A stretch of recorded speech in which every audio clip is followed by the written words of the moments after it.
Good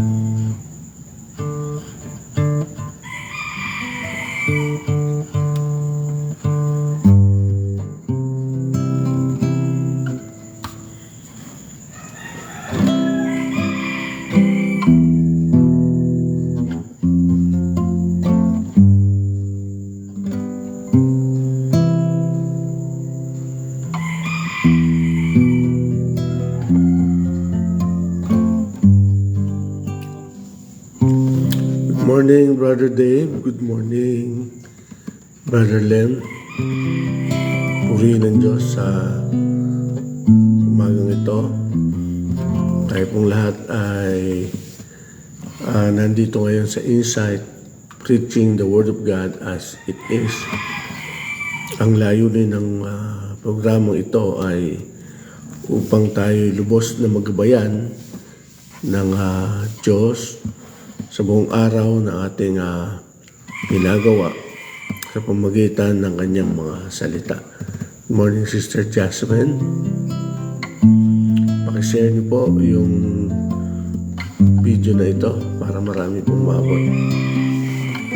Bago po lahat, tayo muna umawit sa Panginoon. I'll obey and serve you. I'll obey because I love you. I'll obey, my life is in your hand. For it's the way to prove my love when feeling goes away. If it cost me everything, I'll obey. I'll obey and serve.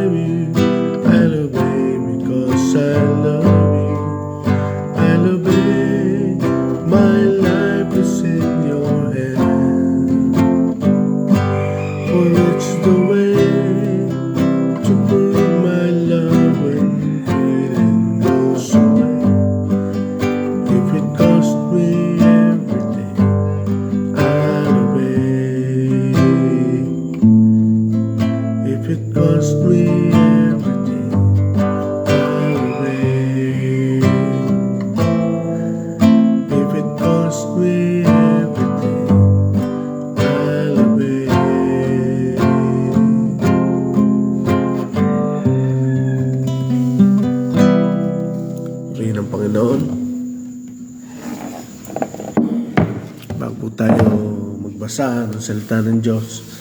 Tayong lahat ay manalangin. Good morning, Sister Juliper. Purihin ng Panginoon. Tayo ay manalangin muna bago tayo magbasa ng salita ng Diyos. Mapurihin kayo, dakilang Diyos, sa umagang ito.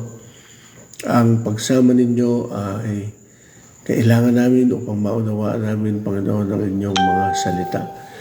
Patunayan mong muli, Panginoon, sa bawat isang anak mo ang iyong kapangyarihan, ang iyong paggabay, ang iyong dakilang pag-ibig sa bawat isa, ang iyong mapagbiyayang mga kamay, Panginoon. Dahil sa iyong mga salita, nabubuksan ang aming mga isipan, nalalaman namin ang mga tamang bagay na aming gawin sa araw-araw at maging ang pagtawag mo, Panginoon, sa mga dapat namin gagawin sa iyong ministeryo at ubasan ay nalalaman namin at kaya namin gawin dahil sa inyo. Maraming po salamat. Patnubayan niyo po ang mga nakatunghay sa programang ito at patuloy kami samahan. Ito po aming dalangin sa pangalan ng Panginoong Hesus. Amen. Buksan po natin yung mga Bible natin sa morning, Sister Jessica. Gawa chapter 9. Gawa chapter 9. Ang buong chapter ang ating babasahin. Ganito po ang sinasabi. Basahin ko na po para tayo madali. Samantala, si Saulo na may masidhing pagbabanta ng kamatayan laban sa mga alagad ng Panginoon ay pumunta sa pinakapunong pari. Humingi siya sa pinakapunong pari ng mga sulat para sa mga sinagoga sa Damasco upang kung siya'y makatagpo ng sinumang kabilang sa daan mga lalaki o mga babae, ay dadalhin niyang bihag na nakagapos sa Jerusalem. Sa kanyang paglalakbay, dumating siya sa malapit sa Damasco. Biglang kumislap sa palibot niya ang isang liwanag mula sa langit. Bumagsak siya sa lupa at nakarinig ng isang tinig na sa kanya ay nagsasabi, "Saulo, Saulo, bakit mo ako inuusig?" Sinabi niya, "Sino ka, Panginoon?" At siya ay sumagot, "Ako si Jesus na iyong inuusig. Tuminig ka at pumasok sa lungsod at sasabihin sa iyo ang dapat mong gawin." Ang mga taong naglalakbay na kasama niya ay hindi makapagsalita sapagkat narinig nila ang tinig ngunit wala nakikitang sinuman. Tumindig si Saulo mula sa lupa at pagmulat ng kanyang mga mata ay wala siyang makita. Kaya't kanilang inakay siya sa kamay at ipinasok siya sa Damasco. Sa loob ng 3 araw siya ay walang paningin at hindi kumain ni uminom man. Noon ay may isang alagad sa Damasco na ang pangalan ay Ananias. Sinabi sa kanya ng Panginoon sa isang pangitain, "Ananias," at sinabi niya, "Narito ako, Panginoon." Sinabi sa kanya ng Panginoon, "Tumindig ka at pumunta sa lansangang tinatawag na Tuwid. Ipagtanong mo sa bahay ni Judas ang isang lalaking taga Tarso na ang pangalan ay Saulo. Sa sandaling ito ay nananalangin siya." At nakita niya sa pangitain ng isang lalaking ang pangalan ay Ananias na pumasok at ipinapatong ang kanyang mga kamay sa kanya upang muli niyang tanggapin ang kanyang paningin. Ngunit sumagot si Ananias, "Panginoon, nabalitaan ko mula sa marami ang tungkol sa lalaking ito. Kung gaano katindi ang kasamaang ginawa niya sa iyong mga banal sa Jerusalem. At siya ay may pahintulot mula sa mga punong pari na gapusin ang lahat ng mga tumatawag sa iyong pangalan." Ngunit sinabi sa kanya ng Panginoon, "Pumunta ka, sapagkat siya ay isang kasangkapang pinili ko upang dalhin ang aking pangalan sa harapan ng mga hentil at ng mga hari at ng mga anak ni Israel. Sapagkat papakita ko sa kanya kung gaano karaming bagay ang dapat niyang tiisin alang-alang sa aking pangalan." Kaya tumalis si Ananias at pumasok sa bahay. Ipinatong niya ang kanyang mga kamay kay Saulo at sinabi niya, "Kapatid na Saulo, isinugo ako ng Panginoong Hesus na nagpakita sa iyo sa daan sa iyong pagpunta rito upang muli mong tanggapin ang iyong paningin at mapuspos ka ng Espiritu Santo." Agad nalaglag mula sa kanyang mata ang mga bagay na parang kaliskis at nakakita siyang muli at siya'y tumayo at binautismuhan at pagkatapos kumain ay muli siyang lumakas. Sa loob ng ilang araw ay kasama siya ng mga alagad na nasa Damasco. Agad niyang pinangaral sa mga sinagoga si Jesus na sinasabing siya ang anak ng Diyos. Good morning, Sister Helen. Lahat ng makarinig sa kanya ay namangha at sinabi, "Hindi ba ito ang lalaking pumuksa sa Jerusalem sa mga tumatawag sa pangalan ito at naparito siya para sa layunin ito upang sila ay dalhing nakagapos sa harap ng mga pinuno?" Ngunit lalo pang naging makapangyarihan sa pangangaral si Saulo at kanyang nilito ang mga Hudyo na naninirahan sa Damasco sa pagpapatunay ni si Jesus ang Kristo. Nang makalipas ang maraming araw, nagbalak ang mga Hudyong siya ay patayin. Ngunit ang kanilang balak ay nalaman ni Saulo. Kanilang binantayan ang mga pintuan araw at gabi upang siya ay patayin. Ngunit ng gabi na, kinuha siya ng kanyang mga alagad at siya ay binaba sa kabila ng pader. Inihugos siya sa isang tiklis. Nang siya'y dumating sa Jerusalem, pinagsikapan niyang makisama sa mga alagad. Silang lahat ay natakot sa kanya sapagkat hindi siya naniwala na siya ay isang alagad. Subalit kinuha siya ni Bernabe, iniharap siya sa mga apostol, isinalaysay sa kanila kung paanong nakita niya ang daan ng Panginoon na nakipag-usap sa kanya at kung paanong siya nangaral sa Damasco na may katapangan sa pangalan ni Jesus.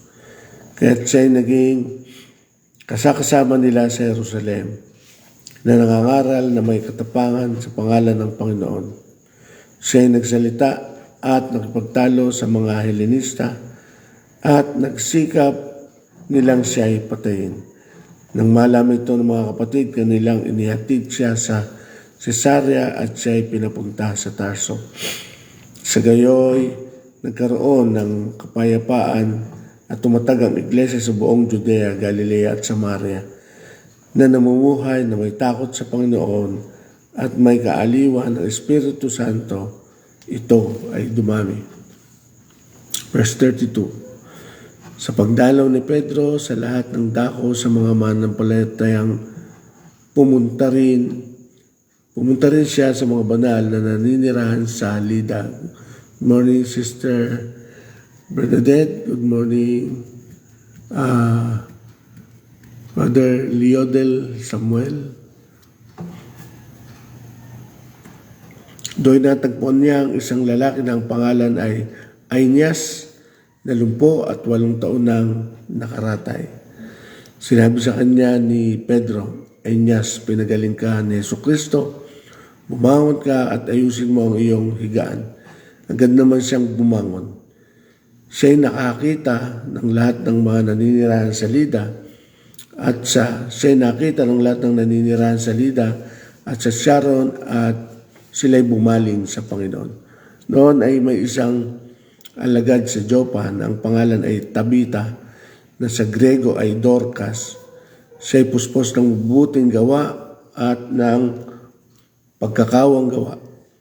Nang mga araw na iyon, siya'y nagkasakit at namatay nang siya'y mahugasan na nila. Kanilang ibinurol siya sa silid sa itaas. Sapagkat malapit sa Lida sa loob sa Joppa nang mabalitaan ng mga alagad na si Pedro ay naroon, nagsugo sila sa kanya ng 2 tao at ipinakiusap sa kanya, pumarito ka sa amin sa lalong madiling panahon.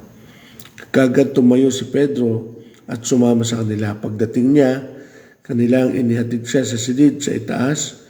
Lahat ng mga babaeng balo ay nakatayo sa kanyang tabi at umiiyak. At pinapakita ang mga kasuotan at iba pang mga damit na ginawa ni Dorcas nung siya'y kasama pa nila. Pinalabas silang lahat ni Pedro at pagkatapos ay lumuhod at nanalangin siya.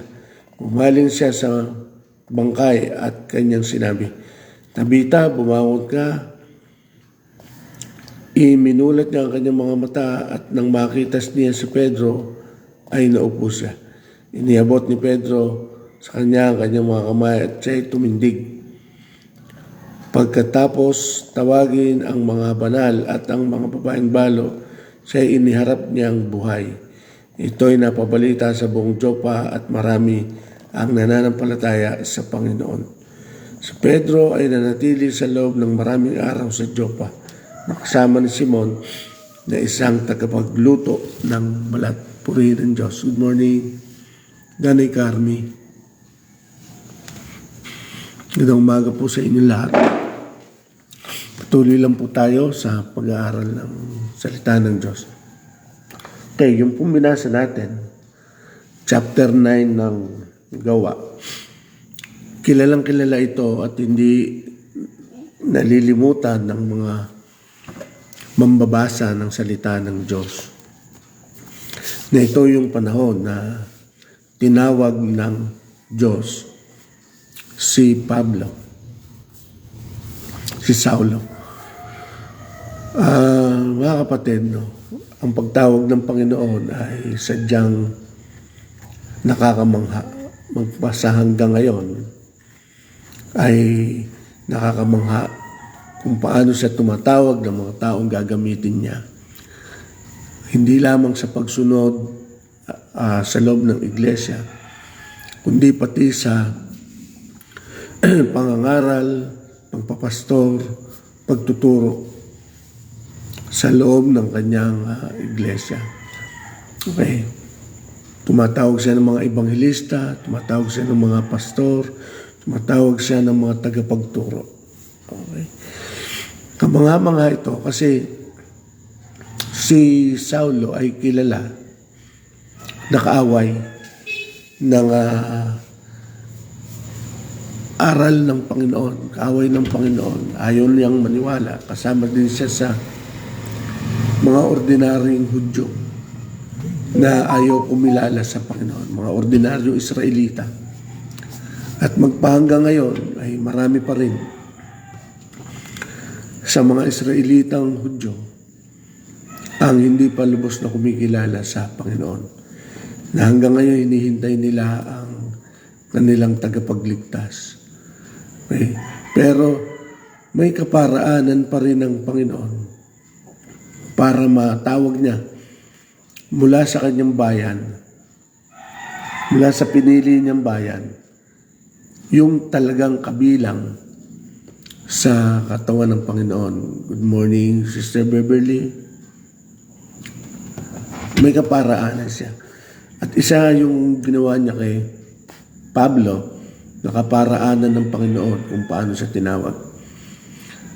Siya ay abala, no? Si Pablo noon ay abala sa pagpatay, paghuli sa mga Israelitang tumatawag sa pangalan ng Panginoon. Inuusig niya ang mga Israelitang tumatawag sa Panginoon. Pero sa kabila ng kanyang pagganap bilang kaaway ng Panginoong Jesus, siya tinawag pa rin ng Panginoon. Habang sinasa daan ng Damasco, doon siya kinatagpo ng Panginoon. Okay? Mga kapatid, ganun din tayo ng mga ordinaryong hintil sa panahon ngayon. May kaparaanan si Lord kung paanong tayo itatalima sa kanyang pagtawag. Si Pablo ay ginamit ng Panginoon para mahayag ang kanyang mga salita sa atin ng mga hindi Israelita. Tayo nga yung tinatawag na hintil. Ginamit siya at lumaganap yan, naging matagumpay dahil ang Panginoon ang nagsabi niyan. Sabi sa verse 15, ngunit sinabi sa kanya ng Panginoon, pumunta ka sapagkat sa isang kasangkapang pinili ko upang dalhin ang aking pangalan sa harapan ng mga hintil at ng mga hari at ng mga anak ni Israel. Yan, nakita nyo, ang una sa kanyang memo ng Panginoon ay sa mga hintil na talagang makikita naman natin na nagtagumpay. Kasi ang buong mundo ngayon ay naabot na ng salita ng Diyos. At nagumpisa lang ito sa mga alagad at ginamit din si Pablo para makarating sa atin ang kanyang mga salita. Punta tayo ng konti doon sa mga Hudyo. Bakit ayaw nilang maniwala magpahanggang ngayon na si Jesus Christ ang Mesias? Meron kasi silang mga pamantayan na inaakala nila na hindi nakamit ng Panginoong Jesus yung gampanin ng isang Mesias. No? Hindi na nila nabantayan yung iba. Ang inisip lang nila, kasi isa sa kanilang pinagkukunan ng dahilan kung ito nga ang Mesias, ay itong Mesias para sa kanila ay kailangang papag-isahin ang mga Hudyo at ang hindi Hudyo para sa iisang gawain. No, good morning, Brother Ray. Kumbaga parang siya yung mamamagitan sa lahat para tumawag sa lahat ng tao at manampalataya sa Diyos ni Jacob, ni Abraham, ni Isaac. No? Yun ang kanilang pamantayan. Good morning, Sister Jonah. Kumusta dyan sa Taiwan? Yun yung kanilang layunin. Na inakala nila na si Kristo, si Jesus Christ, ay nabigo sa bagay na ito. No? Nabigo. Kasi, bagamat nagbuwis ng buhay ang Panginoon para sa ikaliligtas ng tao, na alam naman nila na nababasa yon sa Old Testament, pero hindi nila natagpuan dun sa panahon ni Jesus Christ na lumaganap ng gusto kanyang mga salita. Mga kapatid, ito yung dahilan kung ba't tayo nilang tanggapin si Jesus. Pero, nung siya'y umakyat na sa langit at wala na sa lupa, yung kanyang aral ay nanatili at dala-dala ito ng mga alagad. At yung kapangyarihan ng kanyang salita, ito yung lumaganap. Na hindi na napansin ng mga Israelita na tama pala na si Jesus Christ ang Mesias. Kasi magpahanggang ngayon, yung salita niya na lumalaganap, ang nagiging dahilan para maraming makakilala na mga hentil at makalapit sa Panginoon. Yun ang naging dahilan. Ang problema, hindi nila binubuksan kailanman ang New Testament. No, i-set aside nila yan at hindi nila yan talaga binubuksan. Na ang panalangin na nga lang sana natin ay mabuksan nila ang New Testament Bible para makita nila at maikumpara at maiugnay doon sa Old Testament. No? Kaya dahil sa ganung paraan, umiisip si Lord ng ibang kaparaanan para maabot ang mga Israelitang Hudyo. At kagaya nga niyan, nagpakita siya sa pamamagitan ng pangitain. At isang bagay na matututunan natin dito, kapag dumating na sa punto ng iyong buhay na kinatagpo ka ng Panginoon at kinausap ka, noon ay kumakausap siya, audible voice na naririnig ng mismong kanyang tinatawag, na hindi kagaya ngayon pero maaari pa rin nangyayari yon sa ngayon. Pero mga kapatid, dahil ang banal na Espiritu ay nasa atin na, hindi na kailangan ng audible voice. Alam niyo bakit? Dahil nagpapakita ito ng mas higit na pananampalataya. Kung ikaw ay tutugon sa panawagan ng Panginoon, sa pamamagitan ng pagsasabi ng banal na Espiritu sa iyo. Ang puso mo ang kinakausap ng banal na Espiritu. Hindi kagaya noon na kailangan pang marinig para tumugon. Kagaya ni Pablo, tumugon siya dahil narinig niya. Pero sinabi ng Panginoon, may mga mas dakilang bagay pa tayong maaari gawin kaysa sa kanila noon. At totoo naman yun. Dahil sa pamamagitan ng banal na Espiritu na kasama natin ngayon, mas matibay yung ating pananampalataya na bagamat wala tayong narinig na audible voice pag tayo kinakausap ng Diyos, pero damang-dama natin sa puso natin yung pagkausap ng Panginoon sa pamamagitan ng banal na Espiritu. Yung pagkausap sa atin ng banal na Espiritu. Amen? Talagang hindi nagkukulang ang Diyos. Bagamat nung araw, kagaya nila nila Pedro. Sila Pedro more on pagpapagaling, nangangaral din po sila.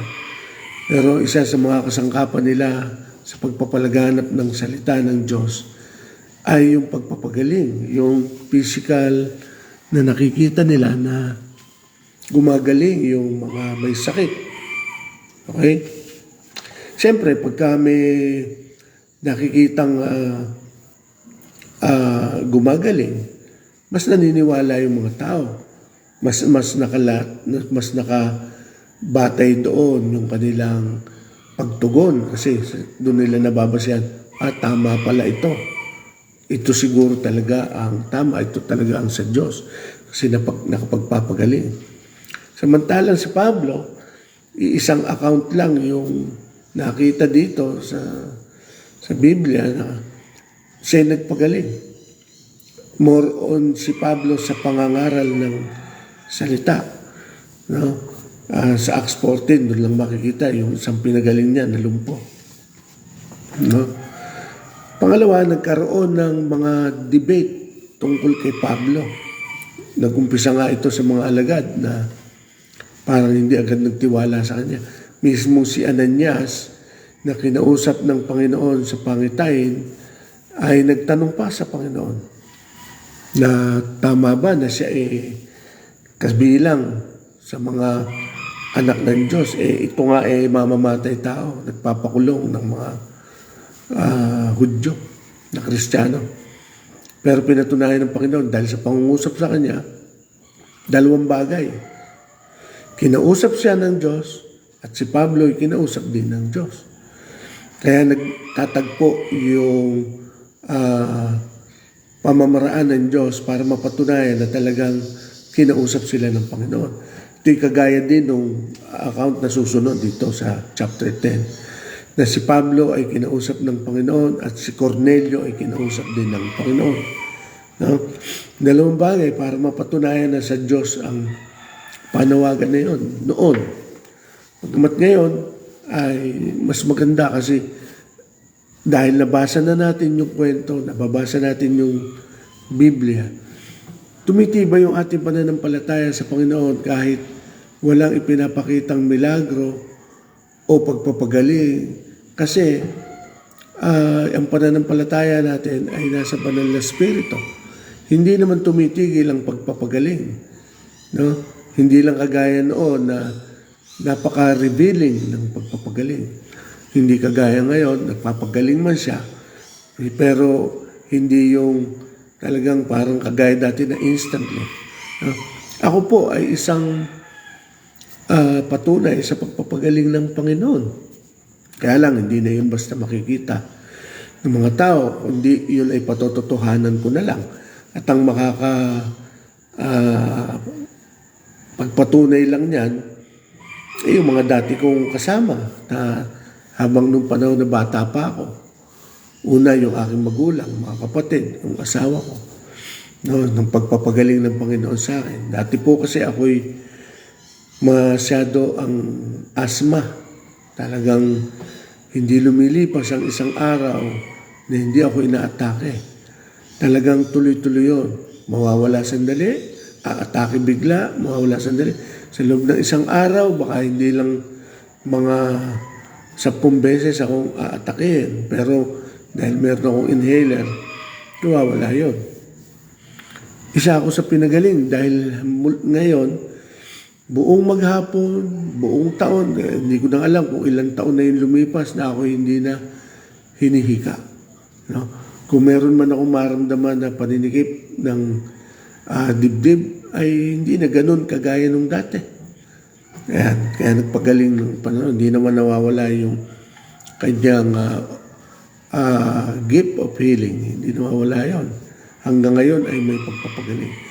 Pero si Pablo ay na-focus hindi lang basta sa pagpapagaling, kundi sa pangangaral. At sa pangangaral niya, doon nagkakaroon ng kagalingan. Kaya mga kapatid, kailangan nating kunin yung isang bagay na yun na katangian ni Pablo. No? Hindi siya nagpapagaling diretsuhan, bagamat may mga account na siya nagpapagaling, pero siya ay more on sa pagtuturo. Sabi niya, hindi siya magaling magsalita, pero hindi siya nagpapahuli. Kasi marunong siya magturo at alam niya kung ano yung ituturo. Meron ding debate tungkol kay Pablo na ginawa lang si Pablo 100 para magulo. para gumulo ang mga mananampalataya, no? Na sinasabing hindi siya totoong apostol, siya ay impostor, na siya ay pumasok lang para guluhin yung mga aral ng Biblia. Kaya pati yung aral ni Apostol Santiago ay dinidebate dahil sa mga sinabi ni Pablo. Si Pablo nangaral, sabi niya, manampalataya ka lang sa Panginoon, maliligtas. Tapos mayroong account na sabi ni Santiago, hindi maaaring makita ang pananampalataya kung walang kapagpapatunay na gawa. Pinagkukontra yun ng mga nakakabasa. Pero ang totoo, bagamat ganun lang ang sinabi ni Pablo, hindi din nagpapatunay na yun lang talaga yung sinabi niya. Dahil may mga pagtuturo din si Pablo na sinasabi niya na ipakita yung resulta ng pagiging anak ng Diyos. Diba? Itinuturo din niya yun eh. Siya din ang nagturo sa 2 Corinthians 5:17 na ang nakay Kristo bago nang nilalang. Okay? Hindi lang niya nasabi diretso dun sa kanyang salita na manampalataya ka sa Panginoon at patunayan mo sa gawa, ikaw ay maligtas. Hindi lang ganun ang kanya nasabi. Pero may mga taong naiwan sa ganung salita na manampalataya ka lang at hindi na ginawa yung kasunod na dapat gawin para mapatunayan sa'y tunay na anak ng Diyos. No, pero hindi nagkokontra. Hindi porke ganun ang pagkakasabi ni Pablo ay hindi na tumutugma sa sinabi ni Santiago. At pagpapakita yan na talagang ang diablo kumikilos pa rin para mapigil ang paglaganap ng salita ng Diyos. Kaya mga kapatid, isa sa dapat natin maintindihan at matutunan sa buhay natin bilang mga Kristiyano, huwag natin hayaan na mapigilan tayo ng diablo para maipangaral yung kanyang salita. Gamitin natin yung ating pagka-Kristiyano at maraming gagaling. Hindi naman natin kailangan maging napakadalubhasa sa salita ng Diyos para magaya yung ibang tao na pag nangangaral ay ang daming kino-quote na verses. Hindi naman po kailangan ganun eh. Ang gusto ng Panginoon ay ang makita yung kapangyarihan ng kanyang salita, hindi yung kagalingan ng tao sa pangangaral. Kaya bawat isa po sa atin na anak ng Diyos ay may taglay-taglay po tayong lakas at kapangyarihan na hindi sa atin nagmumula, kundi mula sa kanyang salita. Kaya nga ang aking hamon lagi ay ang basahin ang salita ng Diyos upang nang sa ganon, kapag tayo may natagpuang mga taong kailangan ng salita ng Diyos, ay mabahagi na natin sila at makita yung binagong buhay sa atin. Alam niyo mga kapatid, kapag binabasa mo ang Word of God, unti-unti lalalim ka sa pananampalataya sa Panginoon. At unti-unti, lahat ng dapat pagalingin sa iyo ay gagaling. Alam niyo, hindi lang pisikal na sakit ang kayang pagalingin ng Panginoon. Maging spiritual na sakit ay gumagaling dahil nawawala yung demonyo sa katawan ng isang taong tumanggap sa Panginoon. Sabi sa Mark 16, verse 16, Mark 16:16, no? Ang mga sumampalataya sa Panginoon ay nagkakaroon ng mga palatandaan. So, kapag ikaw ay tunay na sumasampalataya, lilitaw yung palatandaan. Una, ikaw ay magsasalita ng wika. Bagamat hindi lahat ay may gift na yon. Pero hindi lang yon yung sinabing palatandaan. Ang sabi, makakapagpalayas ka ng demonyo, makakapagpagaling ka ng may sakit. Karamihan na sa atin, hindi naman nararanasan na makapagpagaling. Pero hindi ibig sabihin na yon ay hindi ka na nakapagpagaling. Alam niyo kung bakit? Dahil ang pinagmumulan ng sakit o ng spiritual na mga karamdaman ay ang diablo na dati ay nasa sa atin. Pero nung dumating ang Panginoong Hesus, nung tinanggap natin siya ng tunay, Yun yung unang kapangyarihan natin na napalayas natin. Yung dyablo sa ating mga sarili. Yung mga masasamang spirito na nasa ating sarili. Wala na yun. Kaya mga kapatid, no? Kapag ikaw ay isang Kristiyano na may taglay-taglay na mga bagay na hindi sa Diyos, isang napakalaking tanong. Baka ikaw ay hindi pa gumagaling spiritual dahil hindi mo pa mabitawan yung mga bagay na masasama sa iyo. Pinagagaling tayo ng Panginoon. Yung bisyo natin, wala na. Pinagaling na ng Panginoon. Dala-dala yon ng dyablo. Yung mga pagnanasa natin sa mga bagay na makumundo, yung dyablo na nasa loob ng tao, yun yung nagnanasa eh.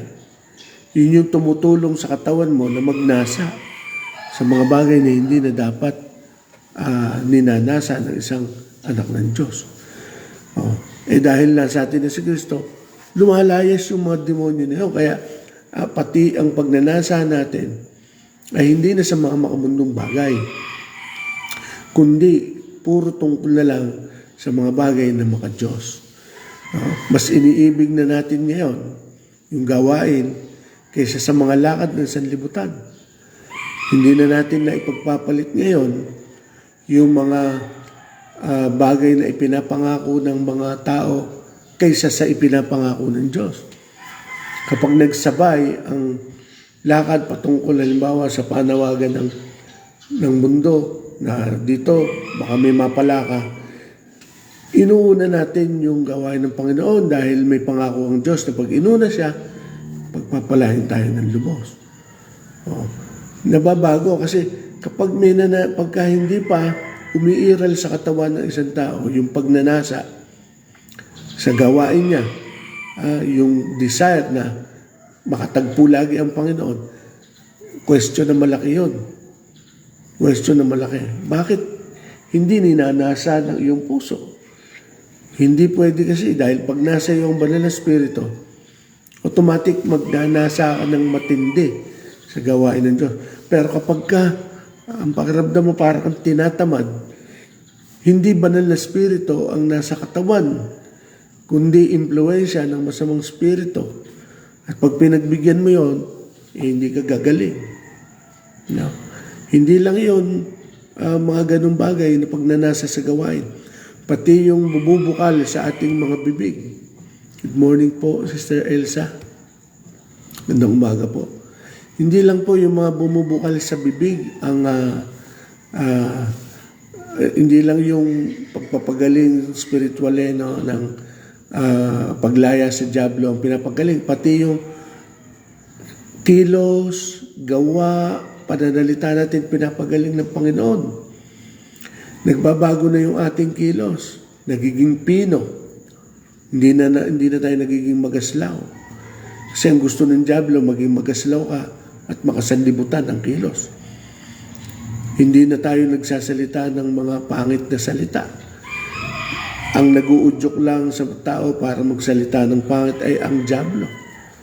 Yung mga bukang bibig, yung mga bulaklak ng dila, na hindi naman magagandang salita, yung mapagmura, mga kung ano-ano, natuwa, nagmura. Imagine, natuwa ka, nagmura ka, galit ka, nagmura ka.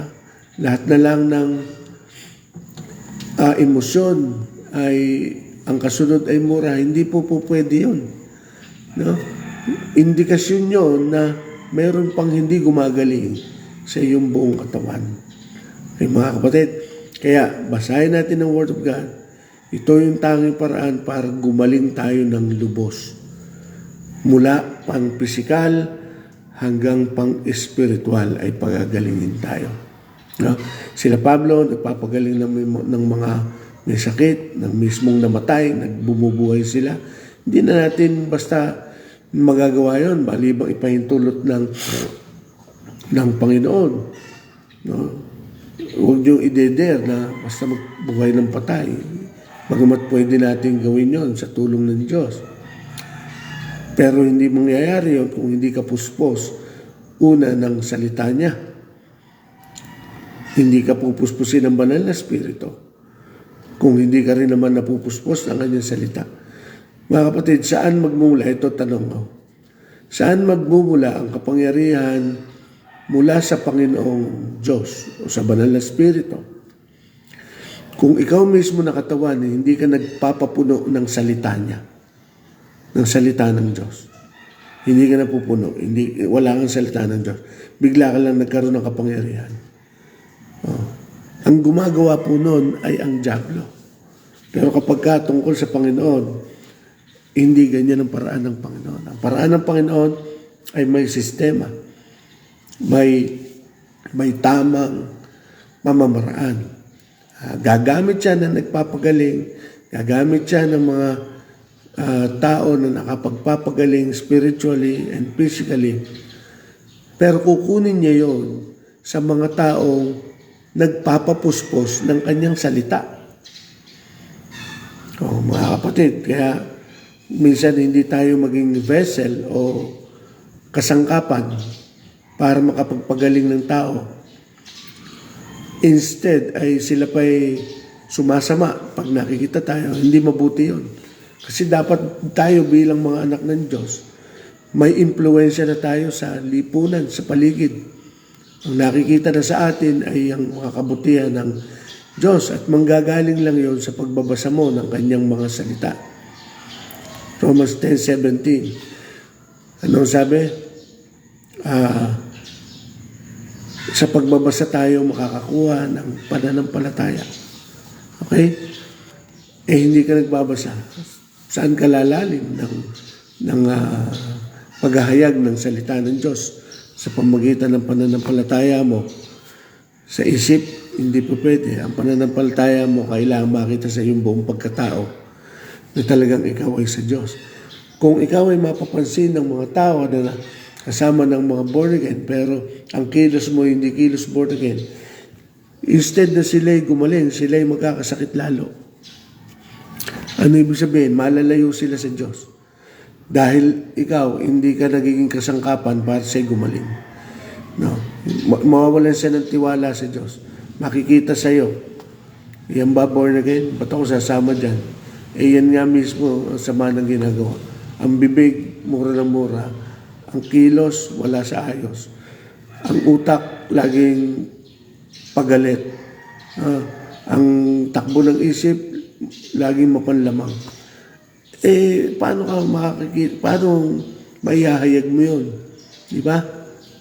Kaya mga kapatid, tandaan ninyo, ang Diyos ay Diyos ng kaayusan. Hindi siya gagawa ng isang bagay na kontra sa kanyang mga sinasabi.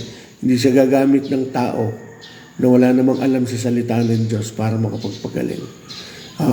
Ang unang pinagmumulan ng kagalingan ay yung may marami ng alam sa banal na salita niya. Pero take note, hindi din lahat ng nag-aaral ng kanyang salita ay ginagamit ng Panginoon kasi maraming mahusay sa salita ng Diyos.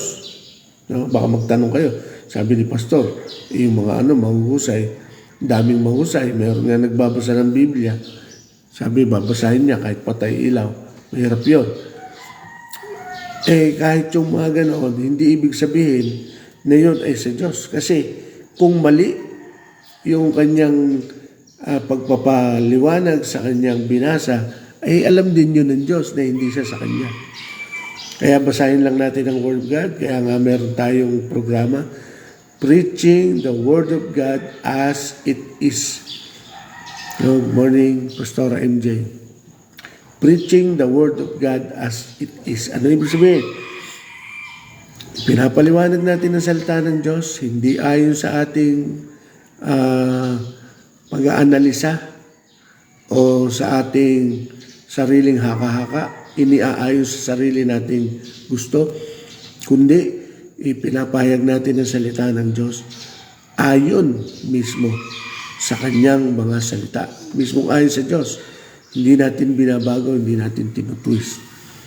Ginagaya lang natin kung ano yung mga nangyari sa kanila noon na posibleng mangyari din sa atin ngayon. Okay? Ang pagtawag ng Panginoon, kagaya pa rin noon, magamit siya ng pangitain, and mostly, ngayon, gumagamit siya ng patotoo. Kaya tayo mga anak ng Diyos, kapag dala natin ang patotoo ng Panginoon, mas marami pong makakakilala sa Panginoon. Amen? Purihin ng Diyos. Hanggang doon na lamang po at hanggang sa muli. Subaybayan po natin yung ating mga kapatiran simula Lunes hanggang Sabado. Tuwing alas 5 na nangangaral ako po ay tuwing Biyernes. At ibinigay ko yung lahat, yung ibang pagkakataon sa ating mga kapatiran na magamit sa kanyang gawain simula Lunes hanggang Sabado. Kaya tayo po'y manalangin, mga kapatid. Mapurihin ka, dakilang Diyos, salamat sa iyong kabutihan, sa pagpapaunawa ng iyong salita na labis-labis na pinakita mo ang kabutihan mo, Panginoon. Nawa, Panginoon, mabuksan ang isipan ng iyong mga anak upang hindi magkamali sa kanilang gagawin, hindi makuha ang aral ng kaaway, kundi purely ang aral mo lang ang aming madala. At doon, Panginoon, naman sa mga tinatawag mo, kagaya ni Pablo, Panginoon, naway maunawaan nila na kailangan kanilang tugunin upang mas dumating sa mas ikagaganda ng iyong ministeryo. Tulungan niyo po, Panginoon, sa pagitan ng iyong banal na Espiritu ang bawat sa amin na matugunan ang pangangailangan mo sa amin para sa mga hindi pa nakakakilala. Salamat o Diyos, samahan mo po ang iyong mga anak sa kanilang paghanap buhay. Saan pa man sila pupunta, naman ang kanilang gagawin. Tulungan niyo po ang bawat sa. Purihin ka, ito po aming dalangin sa pangalan ng Panginoong Jesus. Amen. Amen. God bless po sa lahat.